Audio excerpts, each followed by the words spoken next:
ما كانش ينفع ان انا اتردد اصلا، ولا ينفع ان انا اقول اي حاجه ولا اقول اي شروط. يعني الحاجات دي ما ينفعش اتردد فيها. والنادي الاهلي فضله عليا ونادي كبير، وانا من صغري وانا بحلم ان انا ابقى في الاهلي. حققت حلمي، فمش هيجي اليوم اللي انا اتشرط. طبعا اخترته من زمان لان النادي الاهلي شرف لاي حد بيلعب فيه. النادي الاهلي يعني انت بتعمل تاريخ يعني. والله طبعا يعني الحاجه قالت لي يا ابني ما تبصش للفلوس، انت كده كده احنا اصلا ما بصيناش للفلوس في الاول، فمش هنيجي نبص دلوقتي، فما حدش يطمعك. بس فالاهلي حتى لو اقل بكتير كمل في النادي الاهلي.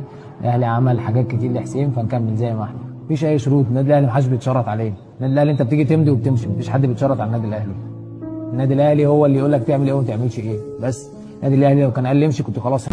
لو كان عندي تردد ما كنتش نمضي التجديد بتاعي مع النادي الاهلي، كنت نربح الوقت. لكن انا مرتاح في النادي الاهلي، عندي شعور كبير تجاه النادي وجماهيره، وعلى ذلك انا موجود لهنا. نحاول ديما نخليه النادي الاهلي هو رقم واحد. كل ما اجي اتكلم على قصه يعني وصولي للنادي الاهلي او التحاقي بالنادي الاهلي، تحس ان انا ببقى مبسوط. قصه حب، لان انت كنت حققت حلم بالنسبه لك، حلم كبير. الاول خالص كان مفيش الاهلي، كان في الزمالك.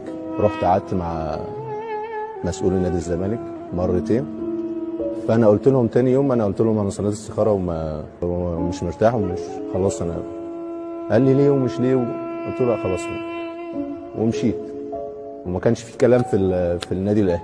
فجاله بقى تليفون الكابتن الخطيب. كابتن الخطيب كان عنده فرح في مصر الجديده وبتاع، فقابلناه واتفقنا معاه ومضيت على بياض، ومضيت على العربيه بتاعت البي ام ورا.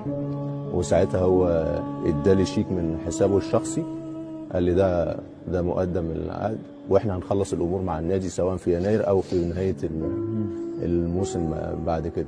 الشيك ده احتفظت بيه 3-4 شهور ما صرفتوش. هو كلمني قال لي يا ابني انت ما صرفتش الشيك ليه؟ قلت له يا كابتن انا محتفظ بيه. قال لي صوره.